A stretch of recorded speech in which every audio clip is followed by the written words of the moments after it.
Hey, sister, how are you feeling in your body today? How are you sleeping these days? How are you feeling in your guts? How's your period?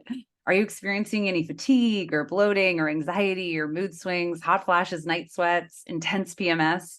Okay, maybe this is a bit of a rhetorical question since I know you are likely struggling with these, which is why you're listening to the podcast. All of these symptoms and many other symptoms are symptoms of hormone imbalance. But we're much more susceptible, of course, to a hormone imbalance in perimenopause, but we can't just name our aging and hormone issues. Like, we can't just blame it on that, because the truth is something is causing the hormones to become imbalanced. And no, it's not perimenopause. The truth is that it is stress in one form or another.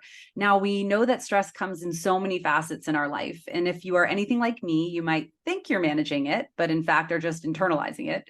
So knowing that stress is the root of so many hormone imbalances, especially in perimenopause, I wanted to get an expert on the podcast to help us better understand the relationship between stress and menopause, how it affects us, and what we can do about it for relief. And that expert is here today. So I'm so excited to introduce you to Chantal Donnelly. Chantal is a physical therapist and author of the Amazon best-selling book, Settled: How to Find Calm in a Stress-Inducing World. She's also the owner of Body Insight, a wellness company designed to help people reconnect with their bodies and improve their health. She combines her anatomy and physiology knowledge and experience with nervous system science to help people with chronic pain, overwhelming stress, and stress-related illnesses. Great, right? Isn't this going to be awesome? Through videos, workshops, and her book, Chantal teaches body-focused tools for calming the nervous system. She believes that the stress fluency can make the world a better place. And she's here today to give us some real insight and actionable tips to help. So welcome, Chantal. I'm so happy you're here. Thank you, Bria. I'm happy I'm here too. Yes. So can you tell us a little bit about you? I'm going to call you a stress expert. I don't know if you identify as that, but how did you get into this field? Well, I was a physical therapist. I have been a physical therapist now for 24 years. And way back, probably when I had been practicing for, I don't know, 15, 16, 17 years, I started getting frustrated. I was really enjoying my work. I had put out a couple of rehab DVDs, and I was seeing people one-on-one in a private clinic, and I was really seeing my patients do better overall. But what I found is that there was about 70 to 80% of my patients who they would get better on my table. The exercises I were giving them were helping and all of that, but then they would go out into, let's call it the real world, whether it was their stressful jobs or maybe a strained relationship, maybe they were taking care of children or they were taking care of aging parents, whatever it was that was their stress, it was affecting their bodies and affecting their progress in physical therapy. So I was able to unwind their connective tissue in physical therapy, and life was winding their connective tissue right back up again.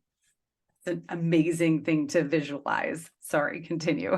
Yeah, no, and it was an aha moment, but it was also this frustration, like, how do I help people? Mm-hmm. Of course, at the same time, I'm going through my own stress, right? I'm a mom, I'm trying to have this entrepreneur business. I'm all the stuff that causes stress I had in my life too. And I felt like all of the tools that were being offered to me for stress were not helping me. And so, of course, they weren't helping my patients either.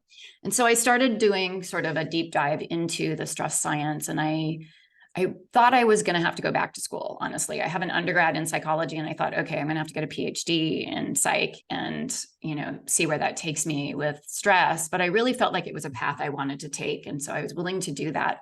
But what I found is that I didn't need to do that because stress lives in the body.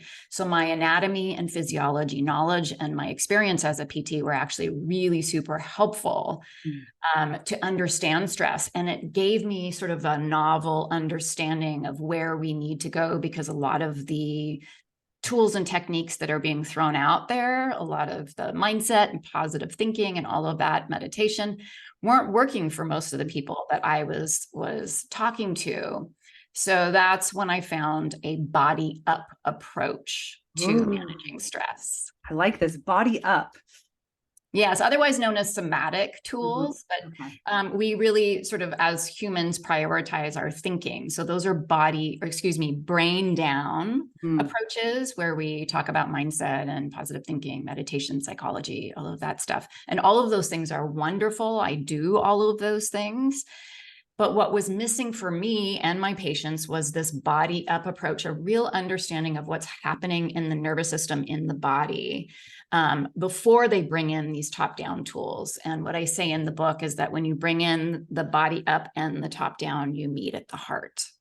Oh, I love that. That's amazing.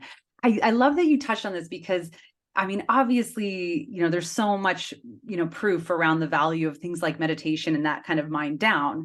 But I do find that, as humans in our world, like we are really cerebral all the time. And that's somehow where we really miss what is going on in the body. So it's like this two-prong approach you're bringing to us here. Yeah. And I think for women going into perimenopause and menopause, it's particularly important. Mhm. My theory, and this is just a sort of theory, if you will, is that cerebral approach, that rational thinking approach, has a real masculine energy to it. Mhm.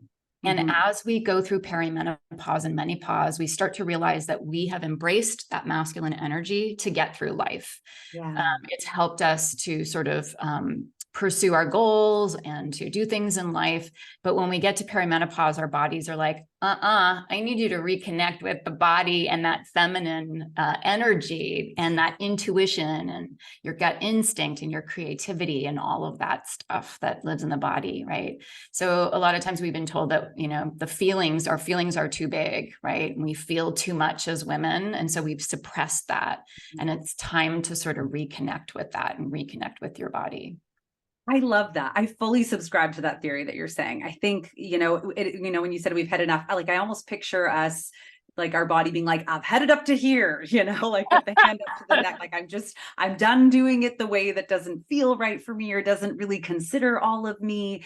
And we do actually see like the shifting of the hormones actually impacts parts of our brain that now make it more aware of things that are bothering us. So we're just so much more susceptible.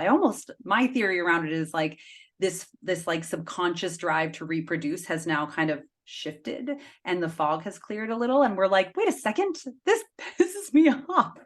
And now I have nothing else to kind of, overcome and pretend it's not pissing me off. So I love that theory. That's awesome. Yeah, thank you. So maybe we should talk a bit more about that because I know you have a bit of a story too around, how stress started impacting you in perimenopause. But like, let's talk about that relationship between the two of them a little bit more. Yeah. So what happens when you are going through perimenopause is obviously, as everyone knows, there is a shift in hormones and you have a decrease in your sex hormones. Mhm. Generally starts with testosterone in women in their 40s. And then you get the progesterone and then the estrogen. And so, our ovaries start to go into retirement, Mhm. right? As they should. They've been working They're really heading hard. south. They deserve a nice retirement. Yeah, they want a snowbird. Done. So we still produce sex hormones, although much less, but the production of our sex hormones gets shifted over to our adrenals. Mhm. Now, ironically, our adrenals is also where cortisol is produced. And cortisol, you can call it the stress hormone, but of course it does other things. It's also part of our circadian rhythm, our wake sleep cycle. Mhm. And so we get this sort of competition within the adrenals. You can think of it as a competition where the adrenals are used to having just production of cortisol happening there and not the sex hormones. And then all of a sudden it's a shift where the sex hormones need to be produced there. They also happen to share the same molecules and chemical compounds as their building blocks. So again, there's this competition. And so what happens is we produce less sex hormones and more cortisol. There's a balance that Mhm. happens and there's a teeter-totter that occurs. You get a decrease in the sex hormones, you get an increase in cortisol. Now, if you're a woman like me who during perimenopause, I thought I had it all together. it was a bit of a roller coaster ride. I went through hip surgery during perimenopause, which was Wow. a stressor. Yeah. And, when we get to this phase in our life, a lot of us are in survival mode. Mm-hmm. So we're already swimming in a whole lot of cortisol. Mm-hmm. And then you get to this perimenopause phase and then into menopause, and your sex hormones are decreasing. Mm-hmm. Now you've got another bump up in cortisol just naturally from the decrease in the sex hormones. So if you're already swimming in cortisol, you're drowning in it by the time you get to perimenopause and menopause. Mm-hmm. And add to that, like you said, we're now working, we are starting to realize that we've been working kind of in a man's world or in that masculine energy for so long. And it's just becomes the straw that breaks the camel's back a bit, doesn't it? Absolutely. Yeah, absolutely. So I want to try to spell this out for women. Like if they should know that this is starting to happen to them, if what kinds of symptoms are occurring. Like, what are we noticing? What did you notice actually? Let's start there. In perimenopause, Mm-hmm. I was noticing, of course, less symptoms. So I had the initial symptom was a decrease in libido, Mm-hmm. and that was my testosterone dropping. And then I started to get the brain fog. And then I'm trying to remember now. It's been so long. I mean, let's give everyone a little hope there, is that obviously it's gotten better. So it's gotten a little better. Yeah. Yeah. So that's amazing. It was the time and place. Okay. Yeah. Brain fog for sure. Yeah. Brain fog for sure. And, what happened is while I went through menopause, so there was now a secondary shift in my hormones. When I started going through menopause, the pandemic was happening and we were in full lockdown. So obviously a stressful time. Yeah. And so the decrease in the estrogen that happened during the pandemic for me, plus the stress of the pandemic, I think I was having hot flashes every 15 minutes. Oh my gosh. Every 15 minutes. And the brain fog got really, really bad. The other thing that happened is I would wake up in the middle of the night to use the restroom and I could barely walk. My feet were so swollen. Everything started getting really swollen and I had aches and pains that would kind of travel all over my body and move around. And as a physical therapist, I know that that's, there's nothing specifically wrong when your pain moves around like that. It usually means there's some systemic inflammatory process going on. And it usually means there's stress, Yeah, that's a really good, I love hearing you say that, because I think as a professional in a certain field, when these things start happening to you, it can be a little bit like, oh my gosh, almost, it's a little shocking because you're like, I should know how to deal with this. But when you're able to put that perspective on it and know like, okay, this is really where this is coming from. I mean, that's some amazing learning for you to recognize that if it's moving around. So for people who are listening, if it's moving around, then that is a pretty key indicator that it is inflammation. Yeah, generally. And then of course, so cortisol causes inflammation over the long term. In the short term, it's actually anti-inflammatory. So in an acute stress situation, it's anti-inflammatory. But like over time, like a break, like a bone breaking or something like that. Or even just an emergency, like if I had to take my child to the ER because he broke a bone. So my stress response to that would be anti-inflammatory. It would boost my immune system. But when it's prolonged stress in terms of the pandemic, which was prolonged, and in terms of going into menopause, that cortisol response, those were both prolonged. And so I started eventually feeling the inflammation in my body. That's what was going on. Yeah. It's crazy. And I know, I mean, obviously we know sleep, you talked about like the management of the circadian rhythm. So obviously this is why sleep gets really disrupted in this time frame as well, and other things. So what did you do? I mean, hot flashes every 15 minutes is pretty debilitating in your life. Like what was your next step? What did you do about it? Well, I started doing a lot of tools. And it's the tools that I ended up sharing in the book. And I'm not saying that those are the only things that women can do. You can change your eating, you can change the way that you exercise, all the stuff that you teach, right? And so I started doing a little bit of all of that. I'm personally really sensitive to fluctuations in hormones, sex hormones in particular.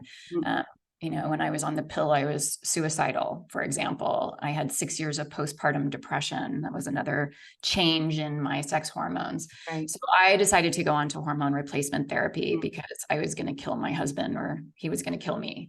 Yeah. So fair. I mean, that's the miracle of them, right? I always say it's like, do the underlying work, but like, let's not suffer here. right, exactly. And as I always say to people, like it's such an individual choice. It was a choice I made based on my past history with hormone flux. And when I teach women the tools that I use who are on hormone replacement therapy, the idea is that it helps them as they get out of the hormone replacement therapy, that it's there for them and they have those tools at their advantage. And so whether you are on hormone replacement therapy or not, these tools can be really, really effective, because what it does is that external stressors that we're coming into perimenopause with, so all of that stuff that we've carried with us, whatever it is that your stressors are, we've all got them. What we're doing is we're affecting those stressors. So we're shrinking that cortisol burden, so that your menopause cortisol burden is not so huge in your body, so that you can tolerate it. Love that. That's a great way of putting it. So when we're trying to reduce that burden, what are some ways, or what are some of the tools, or if you can share with us, that women can use, that we can implement, and why do they work? Yeah, I love these tools. I share probably, like, I don't know, 30, 40 of them in the book. Well, I'm excited to read it. Oh, good. Yeah. I will actually give you one that's not in the book. So these are the body up tools. And so this one is not in the book, but I'll share it with you. A lot of tools involve crossing the body. If you think about working with children, they do a lot of body cross stuff to get the brain to sort of work, both sides working well together. And so they've found that when you cross the body and you do alternating tactile stimulation, so touching the body in an alternating right, left kind of way, when you're crossing the body, they have found that that helps calm the amygdala, the fear center of the brain. It helps with your sense of what's going on in your body, which is a really big, important point when you're learning how to manage stress, is knowing if you are in stress, right? And knowing what's going on in your body. So it improves that area of the brain. It's called the insula, and it helps with resilience. So it's going to calm your nervous system down. So before I share this tool with you, I just want to make a point that not all tools work the same for everybody. It's not a one size fits all kind of thing, right? So a lot of people, they hear about yoga or breathing or meditation or whatever it is, hot bath, whatever it is. And because it works for their best friend, they think it's going to work for them. And they or that it should. And if it doesn't, there's something wrong with them. Exactly. And so it starts this spiral of shame and, ironically, of stress. They start to get upset and stressed out that, oh, maybe I'm doing it wrong, or maybe I need to do it more, and you start going to more yoga classes and beating yourself up if you didn't do enough meditation and all of that. So really what we want to do is we want to find a tool that's simple, easy, short, and that works for you. Don't assume it's going to work for you just because somebody told you that it works for them. And it's not something wrong with the tool. It's not the right tool for you. Yeah. Just like not every person out there is for you, right? Like you've got to find the right thing that, as you said, feels right, since we're all bio individuals. I love that you said that. Okay. So we're looking for tools, and we touched on, obviously, as we said, you mentioned nutrition and fitness, things like that can really help manage that. I know I talk about a lot, but with some of these core tools, are these real like stress directors, or these things that impact the vagus nerve? I wanted to ask you a bit about that. So some of the tools impact the vagus nerve. Okay. This first tool I'm going to teach you is not necessarily vagus nerve Okay. focused. Okay. This is more based on, it was actually created by, have you ever heard of EMDR? It's a Yes. branch of psychology. Yeah. So EMDR is eye movement desensitization reprocessing, and it is based on that. And it was created, there's sort of some controversy as to whether Francine Shapiro, who created EMDR, created this tool, or if it was one of her colleagues. But anyways, somebody from EMDR created this tool. It's called the butterfly hug. Okay. So for your listeners, you're going to take your hands up so that your palms are facing you. Mm-hmm. And then you're going to cross your hands in front of your face, mm-hmm. palms facing you. And now bring your hands down so that your fingers are just above your collarbones. Okay. So now your hands are crossed and your fingers are sort of, sorry, not just above, just underneath your collarbone. Okay. Yeah, sorry. Just under your collarbones. And now we're going to tap right side of the body, left side of the body, right, then left. And you can tap fast or slow, doesn't matter. You can do this eyes open, eyes closed. You can do this with some pressure or super light. You kind of play with it and just see what works for you. Yeah. And as you're doing this, check in with yourself and see, like, does this make me feel more anxious? Does this make me feel less anxious? Does this make me feel softer, more expansive? If so, then you know that it's calming your nervous system. Some people will sigh or yawn. That's also a clue that it's helping your nervous system. Interesting. That's why is sighing or yawning a clue that it is helping your nervous system? That's a great question. So if you think of what the calming nervous system does, it's called your rest and digest system. Mm-hmm. Right. And so sighing and yawning are signs that you're going into rest. I was doing the exercise and I just sighed after. So it obviously is a good thing. I felt very relaxed doing it, but sorry, didn't mean to disrupt. Yeah, no, you can disrupt me with a sigh anytime. Yeah, so sighing and yawning are signs of resting. And so signs of digesting that might be a clue for you that a tool is working for you would be like a tummy gurgle or increased salivation, those types of things. That's fascinating. So a tool like this, Chantal, when you talked about, we want to find something that is easy and simple and short, like how often are we to do these tools when we know we're feeling stressed, or should we be trying to schedule them throughout and do a certain amount throughout the day in almost like a, proactive approach, or is there structure? I would say whatever fits into your life. Yeah. But ideally you want to do this sort of on a consistent basis so that when you do have a stressor, mm-hmm. you are able to handle it a little better and you're more inclined to actually think about doing that tool. So the more you do it throughout the day, the more you're going to be ready to grab for it when you do actually need it. And it will give you a bigger bandwidth to handle the stress. So what I usually tell people is to pair it with something that they do on a regular basis, like brushing your teeth. All of that, like habit stacking. Exactly. Yeah. That's so great. I like to do it. I've been learning more about this stuff, since following you and just in general, with my clients, because I realize how important this is. And for me, I like to do it before I eat. Like before I sit down and eat, I just take a few minutes and it kind of settles you into that calm mode before you eat. And that works really well for me. But I like that tip of habit stacking. How powerful. Yeah, I love that because I have a chapter on eating in the book and I talk about settling and then savoring, which is basically what you just said. You do a tool first, which so many people have a stressful relationship with food. Yeah. And so that can be really helpful. So then think about it, it gets you into a digestion mode, right? Yes. I was reading this study and maybe you can speak on it, which I found so fascinating, where, the reality of the state of your nervous system when you eat really determines whether you are going to be able to assimilate and use the nutrients of the food or suppress that metabolism and really just store it because of the fact that you're in that more, that you're in the stressed state, the fight or flight state versus the rest and digest state. And I found that so interesting.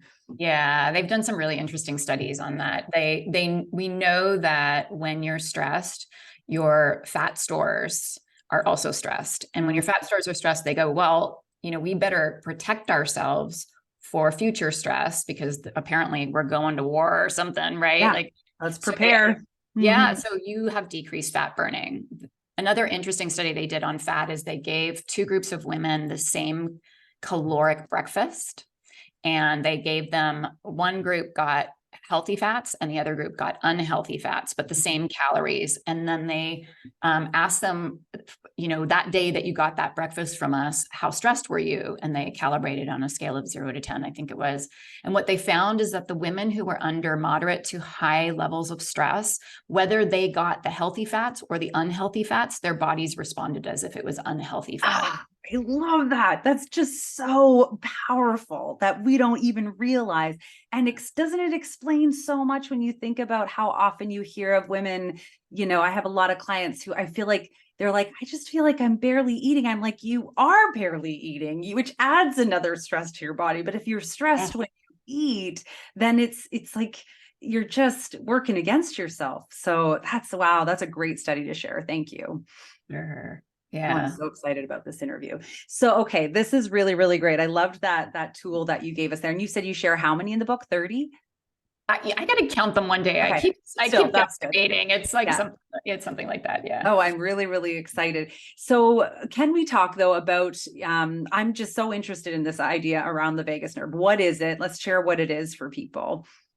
So the vagus nerve is your parasympathetic nervous system, all right? And the parasympathetic nervous system is, again, that rest and digest system. It's your calming nervous system. What we know is that there are two branches to the vagus. There's the ventral branch, which is your calming nervous system, and there's the dorsal branch, which is your freeze nervous system. And this comes from Stephen Porges' polyvagal theory. Okay. And so when we are talking to our vagus nerve through these tools that we use through the body, we generally are talking to the ventral branch of the vagus nerve, and that allows us to calm. Okay. When the cool thing about when I was studying the polyvagal theory is that it's not just the vagus nerve. Everybody really gets into the vagus nerve, but the vagus nerve sometimes is not as easy to talk to as some of our more superficial cranial nerves. And the vagus nerve is a cranial nerve. It's cranial nerve 10. But there are, according to the polyvagal theory, there are 4 other cranial nerves that intersect with the vagus nerve and act as portals to our vagus nerve. Ooh. Yeah, fun stuff. And this is other ways to get in. Yes, exactly. And this is where, as a physical therapist, I started geeking out on this information. So one of those cranial nerves is your trigeminal nerve. Okay. And that nerve feeds your jaw. So going back to our eating, this is a tool I share again in the eating chapter because, of course, when we chew, we're using our jaw. And so I find that this particular tool, it can be used anytime for any stress, but it's really good to use if you do indeed have a stressful relationship with food. So if you take 2 fingers and you put them right on your jawbone, that TMJ bone. So if you go just in front of your ears and you open and close your mouth a couple of times, you'll feel it pop out under your fingers. And for your listeners, they're just going to do little baby circles, little self-massage on that jawbone. So now what we are doing is we are talking to our trigeminal nerve, which is part of your calming nervous system. And that is going to talk to your vagus nerve. Oh my goodness. And again, so these tools, this one and the butterfly one that we talked about, we talked about them being short. Like, is it like, at least we do it for at least 30 seconds. Is there a guideline there in any of these, or do we just kind of do it until we feel better? It really depends on you as a person, because some people are really sensitive to these tools and some people are not. Some people could do this for half an hour. I don't recommend you do it for half an hour. I recommend at max, like a minute. Okay. But if you do this for 10 seconds and you feel yourself calming down, or maybe you feel yourself getting more anxious, then it's time to stop, right? But as soon as you feel yourself lightening and calming a little bit, then you can stop. You don't need to keep going.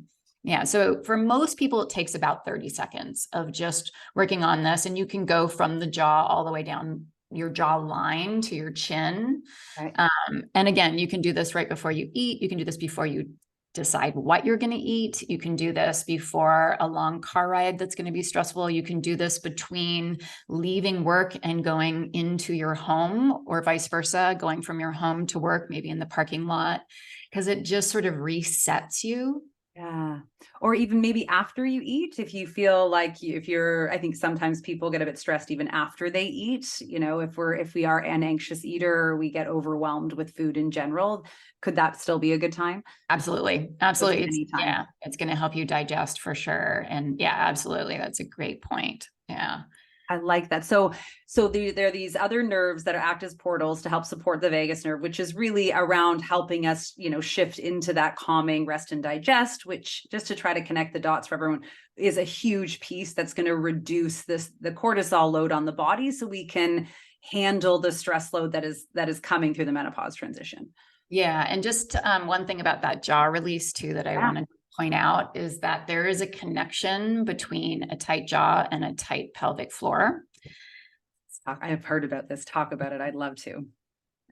So women who are having pain with intercourse as part of a symptom of perimenopause or menopause, oftentimes that's due to a decrease in lubrication, but also a tight pelvic floor. So a lot of women are told to do Kegels, and it's actually the opposite of what they should be doing. Relax. So, yeah, they should be relaxing. And so actually relaxing your jaw can help relax your pelvic floor. Oh my goodness, that's so interesting. And is it one of these things where it's like a chicken or egg? Like, tension in one can cause tension in the other, tension in one, you know what I mean? So we're not really sure where it starts. It can go in both ways. Exactly. Yeah.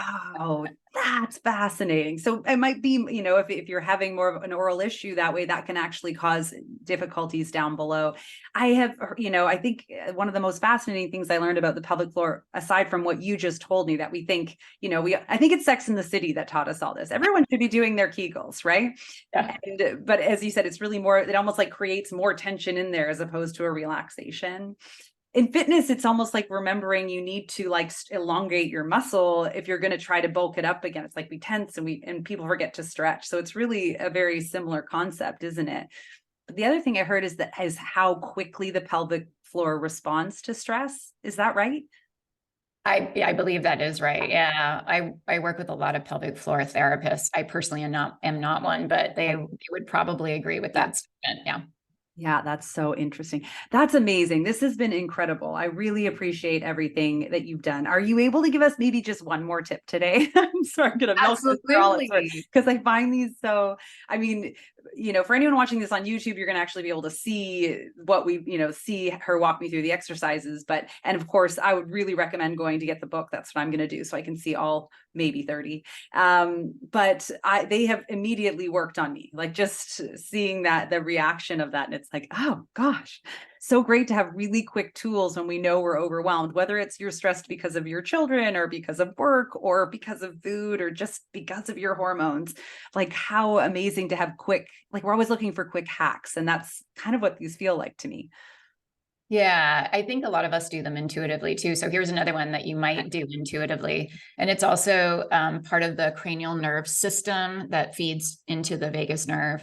And there's one in our throat.